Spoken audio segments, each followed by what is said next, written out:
நான் தான் படைப்பு தொழில வச்சிருக்கக்கூடிய நான் தான் எல்லாத்தையும் காப்பாற்றுவேன். மகராசனா எல்லாத்தையுமே காப்பாத்தி எலெக்ஷனே வேண்டாம். இங்க மக்களுக்கு தேனாரும் பாலாரும் ஓடும். யாரும் வீட்டுல சமையல் பண்ண வேண்டாம். எல்லாம் அவர் கையை காட்டுவாரு, எல்லாரும் வயிறு நிறைஞ்சு போயிடும். சரக்கடிக்கிற ஒயின் ஷாப்ல இருக்கிறவங்க போய் 10 ரூபாய் கொள்ளடித்தாரு. இவர்தான் பாமர மக்கள் இன்னைக்கு வரைக்கும் சொல்லிட்டு இருக்காங்க. சொல்லுவேன், சொல்றாங்க நாங்க செந்தில் பாலாஜி அவர் கடப்பறோம்னு சொல்லி 10 ரூபாயை வாங்கி ஒருத்தரையாவது இந்த 10 ரூபாய்க்கு அதிகமா வித்தாங்கன்னு யாரையாவது இவங்க பணியிட நீக்கம் செய்திருக்காங்களா? செய்ய மாட்டாங்க. மோடி அவர்களோட தனிப்பட்ட முறையில மோடியை பிடிக்குமானா எனக்கே பிடிக்கும். இந்தியாவிலேயே மிகப்பெரிய போர்ட் குஜராத் போர்ட். அந்த போர்ட்டை அதானிக்கு கொடுத்தாச்சு. என்ன கொடுக்கறதுக்கு என்ன இருக்கு? காமனம் தான் இருக்கு.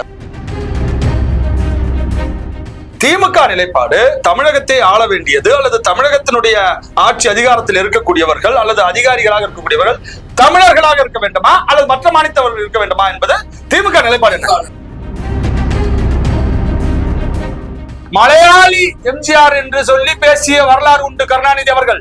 கன்னடத்து பாப்பாத்தி என்று பேசிய வரலாறு உண்டு யாரை? ஜெயலலிதா அம்மையாரை. அப்ப இந்த மாதிரி இவர்கள் பேசினால் அதெல்லாம் சரி. திமுக என்னைக்குமே ஒரு விஷயம் பண்ணும். எதிர்கட்சியாக இருக்கும் போது மற்றவர்களை தூண்டிவிடும். ஆளுங்கட்சியான பிறகு தடுக்கின்றோம் என்ற பெயரிலே தூண்டிவிடும். இந்த போஸ்டர் ஓட்டின முட்டாள்களுக்கு நான் சொல்லிக் கொள்கிறேன், கண்டிப்பாக 3 நாட்கள் தியானம் முடித்து திரும்ப போகத்தான் போகின்றார் பிரதமர் நரேந்திர மோடி அவர்கள். திரும்பவும் போகத்தான் போறார் முட்டாள்களே. ஆனால் இன்றைய சிறப்பு விவாத நிகழ்ச்சியில் நம்மோடு இணைந்திருக்கும் சிறப்பு விருந்தினர்கள் இந்து முன்னணி கட்சியினுடைய மாநில பொதுச் செயலாளர் மரியாதைக்குரிய திரு பாரத மாதா செந்தில் அவர்களும், மேலும் தமிழ்நாடு நாயுடு பேரவைத் தலைவரும் திமுக மூத்த முன்னோடியுமான முனைவர் காமாட்சி ஐயா வணங்கியிருக்காங்க. இருவருக்கும் வணக்கம். வணக்கம். முனைவர் காமாட்சி ஐயா, காங்கிரஸினுடைய இறுதி அத்தியாயம் எழுதப்பட்டிருக்கிறது அப்படின்னு சொல்றாரு பிரதமர் ஜி. அதான் சொல்றாரு, காங்கிரஸ் முக்து பாரத், இளவரசர் தன்னுடைய வயதை கூட கடக்க மாட்டாரு, அதாவது 52 சீட்டு கூட வராது அப்படின்னு சொல்லி சொல்றாரு. இதுக்கெல்லாம் நான் போய் பதில் சொல்லிட்டு போயா. அதாவது இவர் ஜாதிவாரி கணக்கெடுப்பு ஏன் திமுக எடுக்கலன்னு கேட்கிறாரு. திமுக ஜாதிவாரி கணக்கெடுப்பு எடுத்தா ஜாதிவாரி இடஒதுக்கீடு செய்ய இயலுமா? யார் செய்யணும்? பார்லிமெண்ட்ல தீர்மானம் போடணும். பார்லிமெண்ட்ல தீர்மானம் போடணும்னா ஒன்றிய அரசு தான் எடுக்கணும். ஒன்றிய அரசு இந்தியா முழுமைக்கும் ஜாதிவாரி கணக்கெடுப்பு எடுத்து அதனுடைய அடிப்படையில தான் அவங்கள அந்த ஜாதியை இடஒதுக்கீடு செய்ய முடியுமே தவிர அதுதான் சட்டம். 2014 நாங்க எடுக்கலையா? நாங்க எடுக்கலதான். இப்ப 10 ஆண்டு ஆட்சி நீங்க பண்ணீங்கல்ல, 10 ஆண்டு ஆட்சி நீங்க பண்ணுனீங்கல்ல, இந்த 10 ஆண்டு கால ஆட்சியில நீங்க பண்ணிருக்கலாம். எது அப்ப இதுல இருந்து ஒண்ணு புரிஞ்சுக்கோங்க. அப்ப இங்க இருக்கக்கூடிய ஜாதிய இடஒதுக்கீடு வேண்டாம். இவங்களுடைய எண்ணம் எல்லாம் வருவாயின் அடிப்படையில் வேலை வாய்ப்பு கல்வியை கொடுத்தா போதும். அது அவர்களோட நிலைப்பாடு மட்டும் இல்ல, அவங்க கூட்டணி கட்சியான கம்யூனிஸ்ட் காங்கிரஸ் எல்லாரோட நிலைப்பாடு இல்ல. அதாவது இவங்களுக்கு ஏழைகளை பத்தி கவலை இல்லை. ஆதரவு தெரிவித்திருக்கின்றார்கள். பணக்காரவங்களுக்கு மட்டும்தான் இந்த பாரதிய ஜனதா கட்சி வெண்தாமரை வீசுகிறதே தவிர ஏழை எளிய மக்களை பற்றி இவர்களுக்கு கவலை இல்லை. இன்றைக்கு ஏழை எளிய மக்களுக்கு எத்தனை லட்சம் பேருக்கு வீடு, எத்தனை லட்சம் பேருக்கு டாய்லெட், எத்தனை லட்சம் வீடுகளுக்கு தண்ணீர், எத்தனை லட்சம் விவசாயிகளுக்கு பணம். கிருஷ்ண பரமாத்மனோட அவதாரம் அதாவது கடவுளுக்கு எல்லாம் அரசர்னு சொல்லி ஜேபி நட்டா நேற்று குறிப்பிடுறாரு. அவர் பேசல, என்ன பேசக்கூடாதுன்னா இப்ப நான் பேசல, என்னத்துக்கு நீ குலைக்கிற? என்னத்துக்கு குலைக்கிற? மோடிஜி அவர் சாதாரண மனுஷன் தான். ஒன்ன போல என்ன போல செந்தில போல அவர் ஒரு மனுஷன் தான். அவர் இறைவனுடைய அவதாரம், எல்லாமே இறைவனுடைய அவதாரம் தான். அவர் ஒன்னும் ஸ்பெஷல் ஒண்ணும் கிடையாது. மக்கள் எல்லாம் சேர்ந்து ஓட்டு போட்டு அவரை பிரதமர் ஆக்கியிருக்கோம், அவ்வளவுதான். அதுக்காக நான் தான் படைப்பு தொழில வச்சிருக்கக்கூடிய நான் தான் எல்லாத்தையும் காப்பாத்துவேன். மகராசனா எல்லாத்தையுமே காப்பாத்தி எலெக்ஷனே வேண்டாம். எல்லாத்தையும் அந்த காலம் மாதிரி நீ எல்லாத்தையும் பூஞ்சோலையும் மாஞ்சோலையும் இல்ல அதையும் நீங்க ஒரு அவதூறு பிரச்சாரம் பண்ணிட்டீங்கன்னு சொல்லி குற்றச்சாட்டு வைக்கிறாரு. இனி மோடிஜி மீண்டும் ஆட்சி வந்தா தேர்தலே நடக்காது. அரசியலமைப்பு சட்டத்தையே இங்க மாதிரி இல்லாமக்கிடுவாருன்றீங்க. அவருதான் சொல்லிட்டாருல, நான் கிருஷ்ண பரமாத்மா. அப்ப அவதாரம் எடுத்திருக்காரு, அவரு அவதாரம் எடுத்துட்டாரு. அப்ப அந்த அவதாரத்தினுடையத அவரு பண்ணுவாரு. அதனால இங்க மக்களுக்கு தேனாரும் பாலாரும் ஓடும். யாரும் வீட்டுல சமையல் பண்ண வேண்டாம், எல்லாம் அவரு கையை காட்டுவாரு, எல்லாரும் வயிறு நிறைஞ்சு போயிடும். சரியா? ஆகையினால அவரு இறைவனுடைய புத்திரன். ரெண்டாவது, இப்ப நீங்க 2 விஷயம் நீங்க சொன்னீங்க. கன்னியாகுமரி டு காஷ்மீர் வரலையும் வந்து நாங்க எல்லாம் ஒண்ணுதான் அப்படின்னு ஒண்ணுதான். நம்ம எல்லாமே காஷ்மீர் டு கன்னியாகுமரி ஒண்ணுதான், அதுல ஒண்ணும் மாற்று கருத்து இல்லை. ஆனா இங்க இருக்கக்கூடிய முகமதிய முஸ்லிம் சகோதரர்களையும் கிறிஸ்துவ சகோதரர்களையும் எதுக்காக நீங்க பேன் பண்ணி அவங்களை இம்சப்படுத்துறீங்க? எத்தனை வழிகள்ல என்னென்ன வழிகள்ல அவங்களுக்கு தொந்தரவு கொடுக்கணுமோ அந்தந்த வழிகள்ல தொந்தரவு கொடுக்குறீங்க. ஆளுகின்ற மாநில அரசுகளை மிரட்டுறீங்க. ஒன்னும் பணம் கொடுக்கறது இல்ல.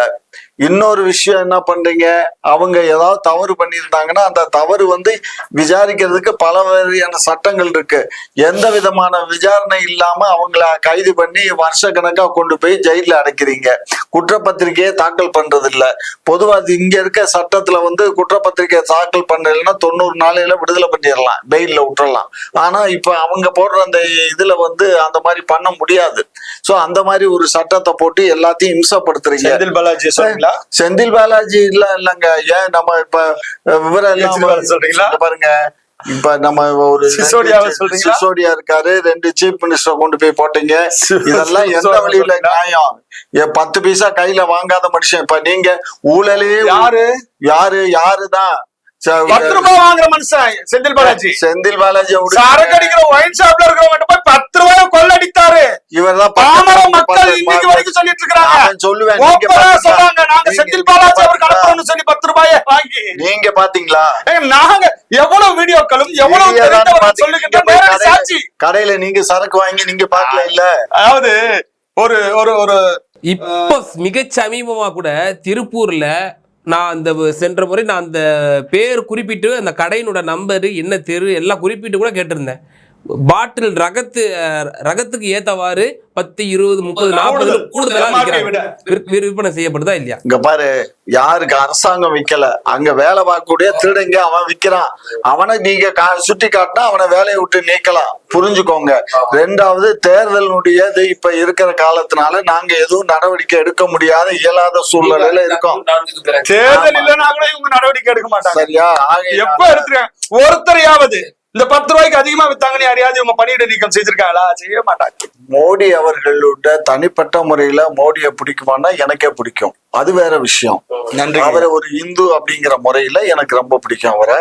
அதே சமயத்துல மக்களுக்கு வந்து நான் சேவை செய்வேன்னு சொல்லிட்டு அவர் குறிப்பிட்ட ஒரு பெரிய மெட்டாமிராசுகளுக்கு அந்த காலத்துல இந்த காங்கிரஸ்காரன் சப்போர்ட் பண்ணிட்டு இருந்தானுங்க. அது மாதிரி இன்னைக்கு தொழில் மேதைகளும் தொழில் பண்ணக்கூடிய தொழில் துறையினுடைய உலக கோடீஸ்வரனுகளுக்கு அவங்களுக்கு தான் அவர் உதவி பண்றாரே தவிர ஏழை எளிய மக்களுக்கு எந்த விதமான உதவியும் கிடையாது. ஒண்ணு வெரி சிம்பிளியா, நமக்கு எத்தனை கோடி ஒதுக்குனாங்க வெள்ளத்துல வந்து நம்ம எவ்வளவு சிரமப்பட்டு எத்தனை நாள் பண்ணோம். அன்னைக்கு 1000 ரூபாய் நீங்க கொடுத்தீங்கல்ல உதவித்தொகை, அதாவது யாரெல்லாம் வெள்ளத்துல பாதிக்கப்பட்டாங்களோ அந்த மாவட்டங்களுக்குலாம், அதுல 80% பணம் வந்து மத்திய அரசனோட பணம் சொல்லி அண்ணாமலை அவர்கள் சொல்றாரு. நீ ஒண்ணு புரிஞ்சுக்கோ, 940 கோடி என்னமோ கொடுத்தாங்க. அது வந்து ஜெனரல் பண்டுப்பா. ஜெனரல் பண்டு எல்லா மாநிலத்துக்கும் கொடுக்கறதுதான் அந்த பண்டே தவிர இந்த வெள்ள நிவாரணத்துக்கு இப்ப ஒதுக்குனாங்களே 200 தேசிய பேரிடர் நிதி. அது தேசிய பேரிடர் அது வந்து அதற்கு வருடம் ஒதுக்கப்படுகின்ற நிதி எதற்கு பயன்படுத்தப்படுகின்றது? அப்ப இதெல்லாம் வந்து இவங்க மாசம் 1000 ரூபாய் கொடுக்குறாங்களே, அதுக்கு ஒதுக்கத்துக்காக பயன்படுத்த போறீங்களா? பேரிடருக்கு தானே பயன்படுத்தணும், அதுக்கு தானே மத்திய அரசு கொடுக்குது. அதெல்லாம் பயன்படுத்த மாட்டீங்கன்னு சொன்னா கணக்குல எடுக்க மாட்டேன்னு சொன்னா இது எப்படி? எல்லாம் கணக்குல எடுக்கும். இப்ப 270 கோடி என்னமோ கொடுத்தாங்கல்ல, அது 270 சம்திங் இப்ப கொடுத்தாங்க. அதுதான் வெள்ள நிவாரண நிதி. இவங்க வந்து ஏற்கனவே 100 கோடிய 54 லட்சம் கோடி கடன் வச்சிருக்காரு இந்த அரசு. அத மாநில அளவுல பார்த்தோம்னா தமிழ்நாடு ஃபர்ஸ்ட், அதையும் நீங்க மேற்கோள் காட்டணும். கொஞ்சம் நீ புரிஞ்சு பேசணும், புரியாம பேசக்கூடாது. முந்தைய அரசு வந்து எங்களுக்கு 5 லட்சம் கோடி கடன் வச்சிருந்தது. அந்த 5 லட்சம் கோடியில இவங்க டெண்டர் கொடுத்துட்டு போய் அந்த பில்லு செட்டில் பண்ணது கிட்டத்தட்ட 1 லட்சம் கோடிக்கு மேல நாங்க கொடுத்துருக்கோம். அது அப்ப 6 லட்சம் கோடி ஆயிடுச்சு. அதுக்கப்புறம் அந்த 6 லட்சம் கோடிக்கு நாங்க வட்டி கட்டி இருக்கோம். அது கிட்டத்தட்ட ஒரு 50,000 கோடி 60,000 கோடி ஆயிருக்கு. சோ அதெல்லாம் இப்ப இதே காரணம் வந்து அவங்க சொல்ல மாட்டாங்களா? காங்கிரஸ் இத்தனை ஆண்டுகளா வந்து நாசமாக்கிட்டு போயிடுச்சு இந்த இந்தியாவை, நாங்க வந்து ரெக்கவர் பண்ணிட்டு இருக்கோம் சொல்லி இதே காரணத்தை அவங்க சொல்ல மாட்டாங்களா? அவங்க வந்து யாருக்கு கொடுத்தாங்கங்கிறது எனக்கு தெரியும், என்னென்ன ஒர்க் பண்ணாங்கன்னு. நிறைய விமான நிலையங்களை கட்டியிருக்காங்க, நிறைய ரயில்வே ஸ்டேஷனை புதுப்பிச்சிருக்காங்க. இதெல்லாம் விமான நிலையங்களை கட்டி இதெல்லாம் யாருக்கு தாரம் வாத்திருக்காங்க? அம்பானிக்கு அதான் புடிச்சு போச்சு. அதே மாதிரி போர்ட், இந்தியாவிலேயே மிகப்பெரிய போர்ட் குஜராத் போர்ட், அந்த போர்ட்டை அதானிக்கு கொடுத்தாச்சு. என்ன கொடுக்கறதுக்கு என்ன இருக்கு? கோமனம் தான் இருக்கு, அதையும் கழட்டி. ஒரு கேள்வி முன் வச்சிடறேன் சார். இப்போ வந்து சென்னையினுடைய பிரதான சாலைகள்லாம் வந்து போஸ்டர் ஒட்டப்பட்டிருக்கு, கோ பேக் மோடி. தமிழரையே இந்த மாதிரி இழிவா பேசிய பிரதமருக்கு கோ பேக் மோடின்னு சொல்லி ஒட்டப்பட்டிருக்கு. இது திமுகவினர் தான் செஞ்சிருக்க கூடும் அப்படின்னு சொல்றாங்களே, எப்படி பாக்குறீங்க? நாங்க செய்ய வேண்டிய அவசியம் இல்லை. ஏன்னா இன்னைக்கு எத்தனையோ மக்கள் வந்து என்ன காரணம்னா, இது கோ பேக் மோடின்னு சொல்றது காரணம் அந்த நம்ம ஒரிஷாவுடைய நவீன் பட்நாயக்குடைய தனி செயலாளர், அதாவது கௌரவ செயலாளர், அவர் தனி செயலாளர் வந்து ரிசைன் பண்ணிட்டாரு. அதுக்கப்புறம் இப்ப அவரு வந்து இப்போ அவங்க கட்சியின் சார்பா, ஆமா, வி.கே. பாண்டியன் வந்து ஒரு தமிழரு, அவரை அவங்க கட்சியின் சார்பா அவரை வந்து ஆலோசகரா வச்சிருக்காரு. ஆகையினால அவர் ஆலோசகரா இருக்கிறதுனால பூரி ஜெகநாதர் கோயிலுடைய ஆலயத்தினுடைய சாவியை தமிழர்கள்ட்ட கொடுத்தாச்சுன்னு சொல்லி திரு மோடிஜி அவர்கள் சொல்றாங்க. இது எந்த வழியில சாத்தியம்? அப்படி பாத்தீங்கன்னா இன்னைக்கு தமிழ்நாட்டுல இருக்கக்கூடிய எத்தனையோ அதிகாரிகள் வந்து மற்ற மாநிலங்கள்ல இருக்காங்க, மற்ற மாநிலத்தை சேர்ந்தவங்களும் தமிழ்நாட்டுல இருக்காங்க. அப்படி கணக்கு பார்த்தா இன்னைக்கு நம்ம சீஃப் செக்ரட்டரியில இருந்து நமக்கு டிஜிபில இருந்து எல்லாமே வடநாட்டுக்காரவங்க தானே இருக்காங்க தமிழ்நாட்டுல. தமிழ்நாட்டை சேர்ந்தவங்க மொத்தமே 12 பேரோ 13 பேர் போட்டீங்க. 12 பேரோ 13 பேர் தான் மொத்தமே IAS இங்க இருக்கவங்க. மத்த IAS அதிகாரிகள் எல்லாமே வடநாட்டவர்கள் தான், புரிஞ்சுக்கோங்க. அதனால இதெல்லாம் வந்து அந்த கோட்டால வர்றது. அது போலதானே இப்ப சீமானும் முன்னிலைப்படுத்துறாரு இந்த மாநிலத்தை, தமிழ்நாட்டை. சீமான் இல்லைங்க, இவர் என்ன சொன்னாரு? இங்க பாரு, தமிழர் நாட்டை தமிழர் தான் ஆளணும்னு சொல்ல முடியாதுப்பா. ஏன்னா இது வந்து இந்திய நாட்டினுடைய இறையாண்மைக்கு உகந்த சொல்லல அந்த சொல்லு. திமுக நிலைப்பாடு என்ன? சீமான விடுங்க, திமுக நிலைப்பாடு இல்ல. நான் என்ன கேக்குறேன், சீமான விட்டுருங்க. திமுக நிலைப்பாடு தமிழகத்தை ஆள வேண்டியது அல்லது தமிழகத்தினுடைய ஆட்சி அதிகாரத்தில் இருக்கக்கூடியவர்கள் அல்லது அதிகாரிகளாக இருக்கக்கூடியவர்கள் தமிழர்களாக இருக்க வேண்டுமா அல்லது மற்ற மாநிலத்தவர்கள் இருக்க வேண்டுமா என்பது திமுக நிலைப்பாடு என்ன? சொல்லுங்க. தமிழ்நாட்டை தமிழர் ஆள வேண்டுமா? தமிழ்நாட்டை தமிழர் ஆள்றதுங்கிறதுக்கும் அதிகாரிய வர்றதுக்கும் இதுக்கு என்ன கேடர்பா? இது வந்து யூபிசில மீண்டும் பிஜு ஜனதா தளம் அங்க ஆட்சி அமைக்கும் பட்சத்துல வி.கே. பாண்டியன் அவர்கள் முதல்வராக முன்னிறுத்தப்படலாம் ஒரு பேச்சு அங்க ஓடுது. அதனால பிரதமர் இப்படி சொல்றாரு.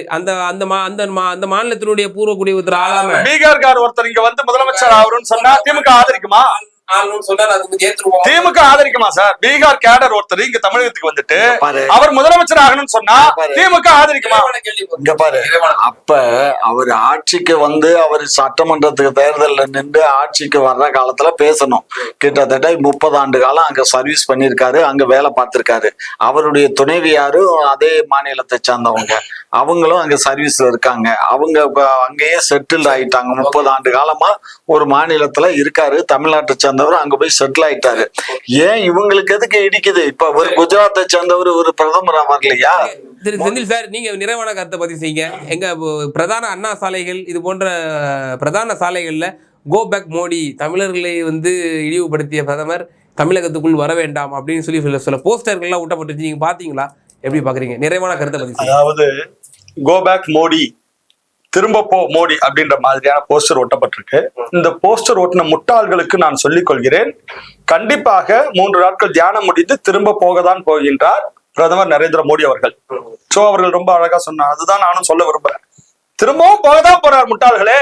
ஆனால் அவர் திரும்பி சென்று டெல்லியிலே அமர்ந்து 4ஆம் தேதி இந்த நாட்டினுடைய தேர்தல் அறிவிப்பு வந்த பிறகு இந்த நாட்டினுடைய பிரதமர் நரேந்திர மோடி 3வது முறையாக வரப்போகிறார் என்கின்ற செய்தியும் வரப்போகின்றது.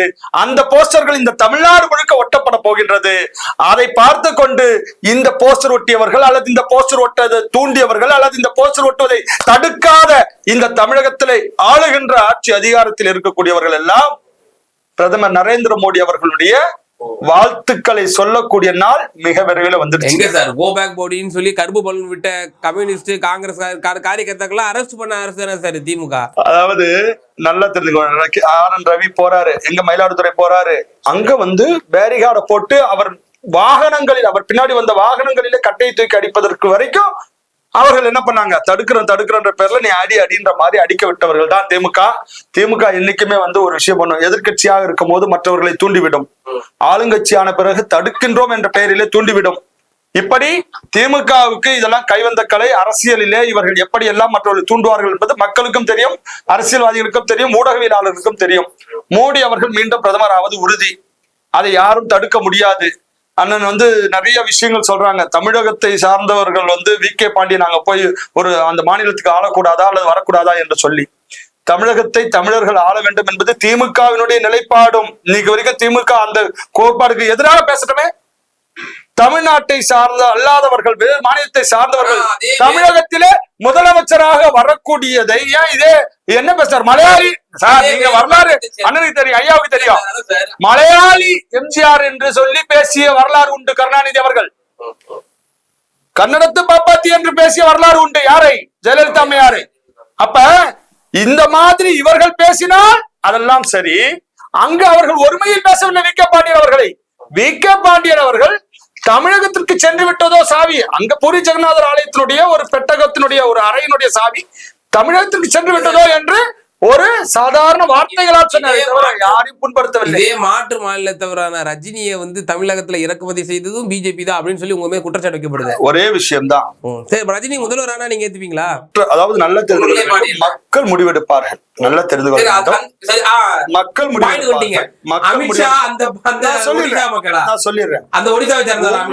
மாநிலத்திலும் ஒவ்வொரு ஸ்டாண்ட் எடுப்பாங்க. உதாரணத்துக்கு சொல்றேன், சனாதன எதிர்ப்புன்னு சொல்லி பேசிய திமுக தேர்தல் அறிக்கையிலே சனாதன எதிர்ப்பை சொல்லவில்லையே, இந்தியா கூட்டணியிலே சனாதன எதிர்ப்பை சொல்லவில்லையே, இந்தியா முழுவதும் இந்தியா கூட்டணி சனாதனத்தை ஒழிப்போம்னு பேசணும்னு சொல்லவில்லையே. ஒவ்வொரு மாநிலத்திற்கும் ஒவ்வொரு ஸ்டாண்ட் இருக்கும், ஒவ்வொரு மாநிலத்திற்கு ஏற்ப அந்தந்த மாநிலத்தினுடைய முடிவுகள் இருக்கும். பாரதிய ஜனதா கட்சி அந்த மாநிலத்தினுடைய சூழ்நிலைக்கு ஏற்ப அந்த மாநிலத்துல பேசலாம். நீங்க இந்த மாநிலத்துல எப்படி சொல்ல முடியும்? சொல்றீங்களா சார்? ஆமாங்க, we are all Hindus. Even VK Pandian also Hindu. ரைட்டுங்க. கருணாநிதி அவர்கள் கூட தான் இந்து. இந்து இந்துவாக பிறந்தவர் மட்டுமே எங்கள் மனதிலே இந்துவாக நாங்கள் பார்க்கவில்லை. இந்து உணர்வோடு, இந்து வாழ்க்கை முறைகளை, இந்து நெறிமுறைகளை, இந்து பண்பாட்டு கலாச்சாரங்களை, இந்து வாழ்வியலை முழுமையாக ஏற்றுக்கொண்டு இருக்கக்கூடியவர்கள் நாங்கள் ஏற்றுக்கொள்கின்றோம். அது வேறு. அதை தாண்டி அரசியல் என்று வரும் பொழுது ஒருவர் எதிரே சொல்லக்கூடிய கருத்துக்களுக்கு நாங்கள் எதிர்கருத்தை சொல்ல வேண்டியது எங்களோட அடிப்படை கடமை. அதான் நாங்க செய்யறோம், அதுதான் மோடி அவர்கள் செய்யறாங்க. இது அந்த மாநிலத்தில் இருக்கக்கூடிய ஒரு கருத்து. நீங்க உடனே வந்துட்டு அது மாநிலத்துல பேசக்கூடாதுன்னா, ஆமாம் VK பாண்டியன் அவர் அங்க வந்து பிஜு ஜனதாதளத்தின் ஒரு பிரதிநிதி. பிஜு ஜனதாதளத்துக்கு எதிராக அங்க சட்டசபை நடக்குது, பார்லிமெண்ட் நடக்குது. ரஜினிகாந்த் கேள்வி முன்வைக்கும் போது மக்கள் ஏத்துக்கிட்டா உங்களுக்கு என்ன, அங்க VK பாண்டியனை மக்கள் ஏற்றுக்கொண்டால் நாம வந்து வாழ்த்து தெரிவிப்பார் பிரதமர் மோடி. அது வேறு, அது வேறு. அங்க வந்து மக்கள் ஏற்றுக்கொண்டார். ஆனாலும் கூட எங்களுடைய அந்த மக்கள் அந்த குரலை எழுப்பினா, இப்ப நான் என்ன சொல்றேன்னா, அங்க மோடி என்ன தெரியுமா சொன்னாரு, அந்த மக்கள் அந்த குரலை எழுப்புனா சிக்கலே இல்ல சார். ஆனா அந்த மண்ணை சாராத அமித்ஷா அவர்களோ மோடிஜி அவர்களோ பேசுறதுனால இங்க சிக்கலே வருது. இப்ப நான் என்ன சொல்றேன்னா, மோடிஜி அவர்கள் அந்த மாநிலத்தில் இருக்கக்கூடிய VK பாண்டியனை வேறு மாநிலத்தை சார்ந்தவராச்சே, இவரை நீங்க ஏற்கிறீர்களா என்கிட்ட ஒரு கேள்வியை முன்வைக்கின்றார். கேள்வியை முன்வைக்கும் பொழுது ஏற்பதா ஏற்க வேண்டாமா என்பதை முடிவெடுக்க வேண்டியவர்கள் அந்த மாநில மக்கள். அதனால அந்த மாநில மக்களுடைய முடிவு என்பது வேறு. ஆனால் கேள்விகளை கேட்கக்கூடாதா, கேள்விகளை வைக்க கூடாது, முன்வைக்க கூடாதா? அது ஜனநாயகத்துக்கு எதிரானதா? சொல்லுங்க. சரி, ஓகே. திரு காமாட்சி, நிறைவான பார்வையை பதிவு செய்யுங்க. பிரதமர் மோடிஜி கேள்விதான் முன் வச்சாரு, கேள்விதான் எழுப்பினார் அந்த ஒடிசா மக்களிடையே. மக்கள் முடிவு செய்வாங்க, அவர் தமிழர் ஒரு முதல்வராக மக்கள் முடிவு செஞ்சா கண்டிப்பா முதல் வாழ்த்தா பிரதமருடைய வாழ்த்தா தான் இருக்கும் அப்படின்னு சொல்றாரு. நிறைவான அவர் தேர்தல்ல நிக்கல, தேர்தல்ல நிக்கல. அவரு ஆலோசகரா தான் இருக்காரு. அப்படி ஆலோசகரா இருக்கிற ஒருத்தரை அவரை பத்தி தவறா பேசும்போது புஜங்கள்லாம் துடிக்குது இல்ல. அவர் சாதாரண மனிதர் தானே. அவர் ஒண்ணு தேர்தல்ல நிக்கலையே. நீ தேர்தல் பரப்புரையில நீங்க பேசுனா தப்பு இல்ல. யார் வேணாலும் தேர்தல் பரப்புரையில பேசலாம். தேர்தலே நிக்காத ஒருத்தரை பத்தி பேசும்போது ராமதாஸ் ஐயா இங்க பேசலையா தமிழகத்துல? அவர் தேர்தல் நின்னாரா? பாருங்க, ராமதாஸ் என்ன கேக்குறேன், ராமதாஸ் அவர்களை தேர்தலில் பேசவில்லையா? ராமதாஸ் அவர்கள் சமூக நீதியை பத்தி மு.க. ஸ்டாலின் பேசவில்லையா? ராமதாஸ் என்ன தேர்தலில் நின்னாரா? அவருக்கு தேர்தலுக்கு என்ன சம்பந்தம் இருக்கு? உங்களுக்கே தெரியும். பேசுறீங்க நீங்க ராமதாஸ் என்ன சொல்றேன், தேர்தல் பத்தி உங்களுக்கு என்ன தெரியும்? மோடிஜி அவர்களுக்கு தெரிஞ்சிருக்காங்க பேசுறாரு. ஆமா, இது என்ன தேர்தலில் நிக்கவில்லை அவரை பத்தி பேசக்கூடாது. ராமதாஸுக்கு தேர்தலில் நிக்கவில்லை அவரை பத்தி பேசலாம். இதுதான் ரெட்டை வேடம். நான் சொல்றேன் கேளுங்க. இல்லையா, ராமதாஸ் அவரு ஒரு பாட்டாளி மக்கள் கட்சி அதுக்கு நீங்க ஒரு பொறுப்பாளர் வி.கே. பாண்டியன் இருங்க. அவருக்கு பொறுப்பு கொடுத்துச்சு, இவருக்கு மந்திரி பதவி வாங்கி கொடுத்தாருன்னு சொல்றீங்க. ஆமா, இல்லைன்னு சொல்லல. ஆனா இன்றைக்கு 10.5% இடஒதுக்கீடு யாருக்கு கேட்டாரு? யாருக்குங்க கேட்டாரு? பிற்படுத்தப்பட்ட ஒடுக்கப்பட்ட விளிம்பு நிலையில் இருக்கக்கூடிய மக்களுக்கு அவர் கேட்டிருக்காரு. என்ன தவறு? 117 எம்பிசி இருக்கிறதுல இவர் கம்யூனிட்டி மட்டும்தான் ஒடுக்கப்பட்ட ஜாதியா? சும்மா வேலையை வன்னியர்களுக்கு இடஒதுக்கீடு வேண்டும் என்று போராடிய போராட்டத்தின் விளைவாகத்தான் 107 கம்யூனிட்டிக்குமே எம்பிசி கோட்டா ஒதுக்கப்பட்டது. நீங்க சொல்ற சும்மா இருக்கு. நான் என்ன சொல்ல, தமிழகத்தில் மட்டும்தான் மிகவும் பிற்படுத்தப்பட்ட சமூகம் என்று சொல்லி மிகவும் பிற்படுத்தப்பட்ட சமூகம் எம்பிசி கிளாஸ் போராட்டம் பண்றதுக்கு முன்னாடியே இருக்கு. இவரு 216வது கம்யூனிட்டி தான் இந்த கம்யூனிட்டி. அதுக்கு முன்னாடியே எம்பிசி 215 கம்யூனிட்டி இருக்கு. சும்மா அந்த படி சர்தரத்தை படிங்க, அந்த ஹிஸ்டரி படிச்சு பகுதிக்கு வந்துட்டோம். இப்ப என்னன்னா சார், இப்ப ஐயா ஒரு விஷயம் குறிப்பிட்டு இருந்தாரு. அவர் தேர்தலில் நிக்கல ராமதாஸ் ஐயா. ஆனா முதல்வர் அவர்கள் அவருக்கெல்லாம் ரிப்ளை பண்றாருல, பதில் பண்றாருல. ஆனா இவரை விட 7% வாக்கு வச்சிருக்கக்கூடிய சீமான் அவர்கள் ஒரு தாக்கத்தை ஏற்படுத்துறாரு தமிழகத்துல. அவரு தவிர்க்க முடியாத சக்தியா இருக்காரு. ஆனா அவரை பத்தி எல்லாம் பேசுறது இல்லையே நம்முடைய முதல்வர். அதாவது சட்டையில போயிட்டு இருக்கோம், ஏதோ ஒரு பூச்சி வந்துருச்சுன்னா அந்த பூச்சியை தூக்கி தூரம் போட்டு போறோம். ரொம்ப அந்த பூச்சி எவ்வளவு பெரிய தாக்கத்தை ஏற்படுத்துறாரு உங்களுடைய பார்வையில? இங்க பாரு, அவருக்கு என்னன்னா ஒரு கூட்டத்தை வச்சுக்கிட்டு இருக்காரு. ஊன்னாக்கா அந்த கூட்டம் போய் ரயில மறைக்கிறது, பஸ் இடிக்கிறது, மரத்தை வெட்டுறது, திமுக இந்திய எதிர்ப்பு போராட்டத்தப்ப வாய் மூடிக்கிட்டு இருந்துச்சா ஒரு கூட்டம்? திமுக போராட்டங்களை எல்லாம் வாய் மூடிட்டு பண்ணிச்சா? அமைதி போராட்டம் பண்ணிச்சா? கருப்பு துணி கட்டிட்டு பண்ணிச்சா? அவங்க ரயில் மறியல் பண்ணலையா? நீங்க ஒரு கட்சியை ஒரு தலைவர்களை இப்படி பேச தவறுங்க. கம்யூனிஸ்ட்கள் என்ன பண்றாங்க? காங்கிரஸ் என்ன பண்ணுது? எல்லா கட்சியும் என்ன பண்ணுது? எல்லா கட்சியும் மறியல் பண்ணலையா? பஸ் உடைக்கலையா? அந்த நிகழ்வு நடக்கவே இல்லையா? பஸ்ஸை கொளுத்துறது அதிமுக என்று நம்ம வரலாற்று நீங்க தெரியாது இல்லையா? எனவே நீங்க ஒரு கட்சி மட்டும் சொல்வது என்பது இது நாகரிகமா நான் பாக்குறேன். எல்லா கட்சியும் செய்யக்கூடியதான். திமுக கைவந்த கலை. பஸ் உடைக்கிறது, பஸ் மறியல் பண்றது, ரயில் மறியல் பண்றது எல்லா கட்சியும் தான் பண்ணுது. அதனால பாமக மட்டும் பண்ணுது. திமுக எங்க பஸ் உடைச்சிச்சு, எங்க மரத்தை வெட்டுச்சு? எந்த ஊர்ல உடைக்கல பஸ். சும்மா இருங்க, சும்மா வாய்க்கு பண்ணா பேசாதீங்க. நடக்கவே இல்லையா? தேர்தல்ல நடக்கலையா? பட்டியலே மதுரையில தினகரன் பத்திரிகையுடைய கருத்து கணிப்பு. அப்ப திமுக இல்லையா? நமக்கு அழகிரி அது சொந்த சொத்து. அது அவங்களுடைய சொந்த சொத்து, குடும்ப பிரச்சனை. அத நீ இங்க பேச வேண்டிய அவசியம் இல்ல. புரிஞ்சுக்கோ. சும்மா அறிவு கட்டத்தனமா பேசுறீங்க. அது சொந்த சொத்து, அது பொது சொத்து அல்ல. 3 உயிர் போச்சு. அதுக்கு சொந்த உயிரா? உயிருக்கு விலை மதிப்பு சொந்த பந்தங்கள் இருக்கா? யார் சொன்னா? யார் சொன்னா லீலாவதி? யார் கொலை பண்ணா? அது எல்லாம் திமுக இல்ல, அவன் கட்சியில எல்லாம் இல்ல. எவனோ ஒருத்தன் போற போக்குல எல்லாமே திமுக. ஏயா 5 வருஷம் தானே கொலை கேஸ்ல இப்பெல்லாம் தண்டனை. இப்ப எவ்வளவு பெரிய கொலைகாரன் எல்லாம் பேச்சிலேயே எத்தனை பேர் 10 கோடி கொடுத்தா லீலாவதி கொலை வழக்க மறந்துட்டாங்க. அதனால அண்ணன் சொல்றது கருத்து நீங்க சொல்லுங்க. கம்யூனிஸ்டே மறந்துட்டாங்க. ஆமா ஆமா, இவரு கூட்டணி சேர்ந்து 10 கோடி கொடுத்தா போதும் முடிவு பண்ணாங்க.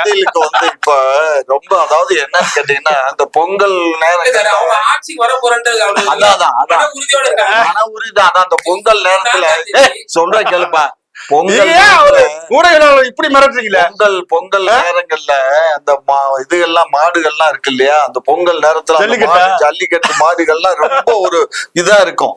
அந்த பொங்கல் டைம்ல வாழை மட்டும் முறுக்கி அது விடுவாளா? அந்த மாதிரி நெஞ்சு வரட்டுக்கு நேரம் ரெடியா? சரியா? அது மாதிரி அவர் வந்து திமிரிக்கிட்டு இருக்காரு.